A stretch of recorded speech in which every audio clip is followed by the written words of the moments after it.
vyras turi savo galvai skirti dėmesio, mokinti, treniruoti save logikos, filosofijos, protavimo, sprendimų priėmimo, dvasingumo ir panašių kitų dalykų, kitaip jisai bus neadekvatus.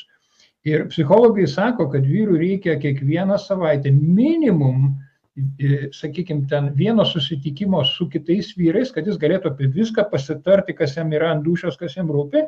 Jeigu jis to reguliariai nedaro, jas smegenys atrofuojasi, jis atbunka, jis tampa robotu, kuris tik tai atlieka funkcijas. Tai va, čia yra klasikinė problema, panaši, beveik tokia patys problema yra su moterimis, kurios irgi aria darbe, po to aria namuose antroji pamainoje ir neturi laiko savo.